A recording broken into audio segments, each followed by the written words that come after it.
தமிழொலி நேயர்களுக்கு வணக்கம். இன்றைய காலை நேர தலைப்புச் செய்திகள். பாதிக்கப்பட்ட தமிழ் மக்களுக்கான நீதியை வழங்குவதற்கான நிரப்பு உத்திகளுக்காக நான் தொடர்ந்து வாதிடுவேன் என ஐக்கிய நாடுகள் மனித உரிமை ஆணையாளர் வோல்கர் டர்க் தெரிவித்துள்ளார்.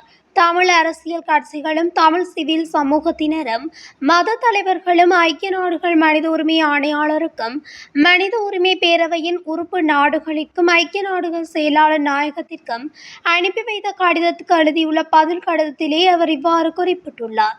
அத்துடன் தனக்கு அனுப்பப்பட்ட கடிதத்தில் முன்வைக்கப்பட்டுள்ள கரிசனைகளை பிரதிபலிக்கும் விதத்தில் ஐக்கிய நாடுகள் மனித உரிமை பேரவைக்கான தனது அறிக்கை இடம்பெற்றிருக்கும் எனவும் வோல்கர் டர்க் சுட்டிக்காட்டியுள்ளார்.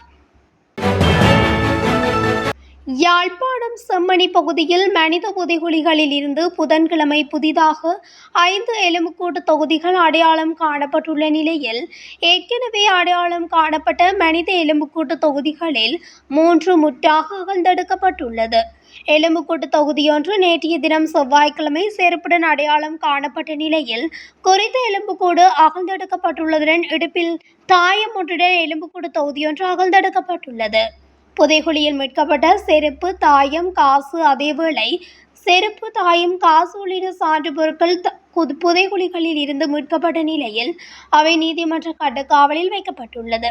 அதன் அடிப்படையில் கடந்த 16 நாட்களாக முன்னெடுக்கப்பட்ட அகழ்வு பணியில் 68 எலும்புக்கூடு தொகுதிகள் முற்றாக அகழ்ந்தெடுக்கப்பட்டுள்ளது. இலங்கை மின்சார திருத்த சட்டம் மூலம் 96 மேலதிக வாக்குகளால் நாடாளுமன்றத்தில் நிறைவேற்றப்பட்டுள்ளது. மின்சார திருத்த சட்ட மூலத்துக்கு ஆதரவாக 121 வாக்குகளும் எதிராக 25 வாக்குகளும் அளிக்கப்பட்டுள்ளமை குறிப்பிடத்தக்கது. அதற்கமைய 96 பெரும்பான்மை வாக்குகளால் இலங்கை மின்சார திருத்த சட்டம் மூலம் நிறைவேற்றப்பட்டுள்ளது. கையூட்டல் ஒழிப்பு ஆணைக்குழுவினால் கைது செய்யப்பட்ட முன்னாள் இராஜாங்க அமைச்சர் சசீந்திர ராஜபக்சவை எதிர்வரும் 19ஆம் தேதி வரை விளக்கமறியலில் வைக்குமாறு கொழும்பு நீதவான் நீதிமன்றம் உத்தரவிட்டுள்ளது.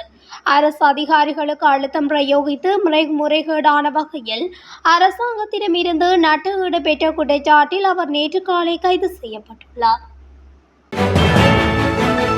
கொழும்பு பண்டாரநாயக்க சர்வதேச விமான நிலையத்தில் புதிதாக நிறுவப்பட்ட சேவை கர்மபீடம் இதுவரை 120 வெளிநாட்டினருக்கு தற்காலிக சாரதி அனுமதி பத்திரங்கள் வழங்கப்பட்டுள்ளன.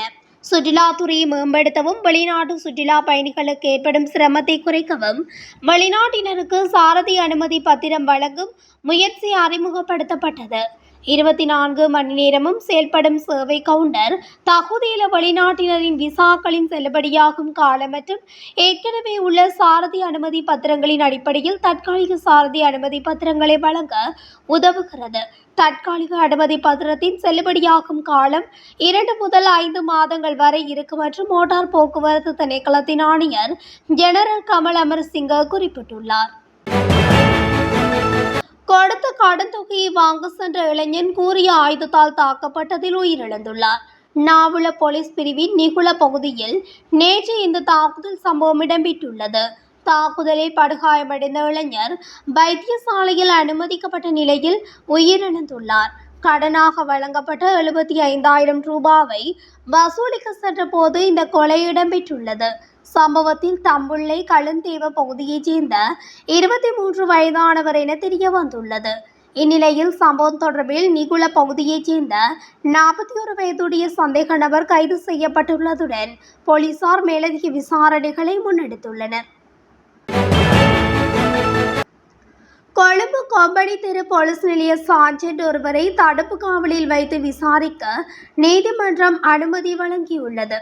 கொம்பனி தெரு காவல் நிலையத்தின் ஆயுத களஞ்சியத்தில் இருந்து கைத்துப்பாக்கி ஒன்றையும் 10 தோட்டாக்களையும் களவாடி வேறொருவருக்கு கொடுத்த குற்றச்சாட்டில் முன்னதாக சார்ஜென்ட் கைது செய்யப்பட்டுள்ளார். இதனை அடுத்து சந்தேக நபர் கொழும்பு நீதவான் நீதிமன்றத்தில் முன்னிலைப்படுத்தப்பட்டதை அடுத்து அவரை 7 நாட்கள் தடுப்பு காவலில் வைத்து விசாரிப்பதற்கு காவல்துறையினருக்கு அனுமதி வழங்கப்பட்டுள்ளது. அனுராதபுரம் கலைப்பின்துணுவ யக்கல பகுதியில் இடம்பெற்ற விபத்தில் இளைஞர்கள் 2 உயிரிழந்துள்ளதாக போலீசார் தெரிவித்துள்ளனர். கலன் பின்துருவ பகுதியை நோக்கி பயணித்த உந்துருளியொன்று கட்டுப்பாட்டு இழந்து வீதியில் கவிழ்ந்து இழுபட்டு சென்றதில் விபத்து இடம்பெற்றுள்ளது. விபத்தில் ஊந்தூரில் பயணித்த இருவரும் காயமடைந்து ஜக்கல வைத்தியசாலையில் சிகிச்சைக்காக அனுமதிக்கப்பட்ட நிலையில் இருவரும் உயிரிழந்துள்ளனர். சம்பவத்தில் 20-31 வயதுடைய கலின் பின்துருவ மற்றும் அங்குருவா தோட்ட பகுதிகளை வசிப்பிடமாக கொண்ட இளைஞர்கள் என விசாரணைகளில் இருந்து தெரிய வந்துள்ளது. வடமத்திய மற்றும் கிழக்கு மாகாணங்கள் யாழ்ப்பாணம், கிளிநொச்சி, முல்லைத்தீவு, வவுனியா, மொனராகலை மற்றும் ஹமாந்தோட்டை மாவட்டங்களில் உள்ள மக்கள் விழிப்புடன் இருக்குமாறு வளிமண்டலவியல் திணைக்களம் நேற்று எச்சரிக்கை அறிக்கை ஒன்றை வெளியிட்டுள்ளது. இந்த பகுதிகளில் இன்று வெப்ப குறியீடு, அதாவது மனித உடலால் உணரப்படும் வெப்பநிலை எச்சரிக்கை மட்டத்தில் இருக்கக்கூடும் என தெரிவிக்கப்பட்டுள்ளது.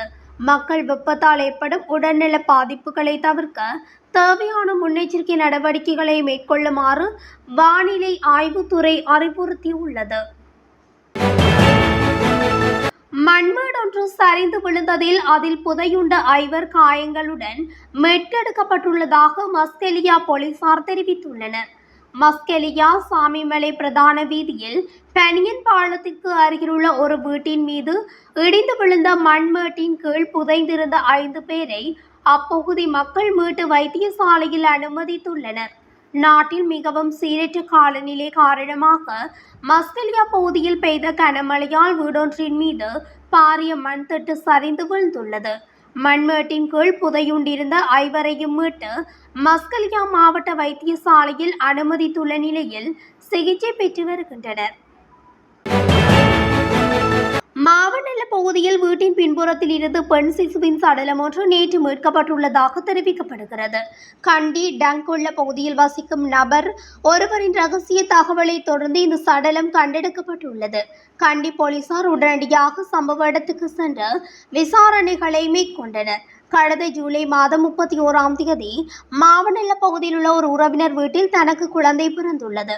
அந்த நேரத்தில் குழந்தை ஏற்கனவே இறந்துவிட்டதாகவும், எனவே அவரது தந்தை மற்றும் பாட்டி அதை ஒரு வெள்ளை துணியில் சுற்றி மத சடங்குகளை செய்த பின்னர் வீட்டின் முற்றத்தில் புதைத்ததாகவும் குழந்தை பிரசவித்த பெண் தெரிவித்துள்ளார். கனேமுள்ள பகுதியில் சுமார் 30 மில்லியன் மதிப்புள்ள சட்டவிரோதமாக ஒன்று சேர்க்கப்பட்ட சொகுசு ஜீப் ஒன்று கண்டுபிடிக்கப்பட்டுள்ளது. வாழனி மத்திய ஊழல் தடுப்பு பணிக்குழுவிற்கு கிடைத்த ரகசிய தகவலின் பேரில் நடத்தப்பட்ட சோதனையின் போது இந்த ஜீப் கண்டுபிடிக்கப்பட்டுள்ளது. ஜீப் அப்பகுதியில் நன்கு அறியப்பட்ட வாகன திருத்த உரிமையாளரிடமிருந்து கண்டுபிடிக்கப்பட்டதாக தெரிவிக்கப்படுகிறது. கண்டுபிடிக்கப்பட்ட ஜீப் மேலதிக விசாரணைக்காக கனிமுள்ள காவல்துறையினரிடம் ஒப்படைக்கப்பட்டுள்ளது. பாதாள உலக குழு தலைவர் கெகல்பத்ர பத்மேவின் நெருங்கிய கூட்டாளியான திலின சம்பத் என்கின்ற வலஸ்கட்டா கைது செய்யப்பட்டுள்ளார். குறித்த கைது நடவடிக்கையானது மேற்கு வடக்கு குற்றப்புலனாய்வு பிரிவால் மேற்கொள்ளப்பட்டுள்ளது. சந்தேக நபர் இலங்கையில் கெகல்பத்ர பத்மேவின் போதைப்பொருள் வலையமைப்பை நிர்வகித்து வந்ததாக குற்றம் சாட்டப்பட்டுள்ளது. தற்போது தடுப்பு காவலில் வைக்கப்பட்டுள்ள கெகல்பத்ர பத்மேவின் நெருங்கிய கூட்டாளியான பஸ்தேவா வெளிப்படுத்திய தகவலின்படி இந்த கைது நடவடிக்கை மேற்கொள்ளப்பட்டுள்ளது. முன்னாள் ஜனாதிபதி கோட்டபாய மக்களால் விரட்டப்பட்டதை போன்ற ஓர் நிலைமை ஜனாதிபதி அனுரவுக்கு வராது என அமைச்சர் சுனில் ஹந்துன்னேத்தி நம்பிக்கை வெளியிட்டுள்ளார். தொலைக்காட்சி ஒன்றுக்கு வழங்கிய நேர்காணலிலேயே அவர் இவ்வாறு தெரிவித்துள்ளார். கோட்டா கோகம போன்று அடர கோகம ஒருபோதும் உருவாகாது எனவும், அது உருவாக்கப்பட்டால் அதை அரசியல்வாதிகள் அல்லாது மக்களே உருவாக்க வேண்டும் எனவும் அமைச்சர் கூறினார். இலங்கை மக்கள் போய்விடுங்கள் என்று சொன்னால் தோழர் அனுர ஒரு கணம் கூட தங்க மாட்டார் எனவும், நம்மில் யாரும் ஒரு கணம் கூட தங்க மாட்டோம் எனவும் அமைச்சர் சுனில் ஹந்துன்னேத்தி தெரிவித்துள்ளார். நாட்டின் பல பகுதிகளில் நேற்று இடம்பெற்ற பல்வேறு வாகன விபத்துகளில் 4 இளைஞர்கள் உட்பட 6 பேர் உயிரிழந்துள்ளனர். பிந்தனுவெவ, நாள்ல, தொம்பே, பூகொட, கிளிநொச்சி, இங்கிரிய போலீஸ் பிரிவுகளிலே குறித்த விபத்து சம்பவங்கள் இடம்பெற்றுள்ளது. இதோடு தமிழொலியின் இன்றைய காலை நேர தலைப்பு செய்திகள் நிறைவடைகின்றன. தொடர்ச்சியாக செய்திகளை அறிந்து கொள்ள தமிழொலி ஊடகத்துடன் இணைந்திருங்கள். நன்றி, வணக்கம்.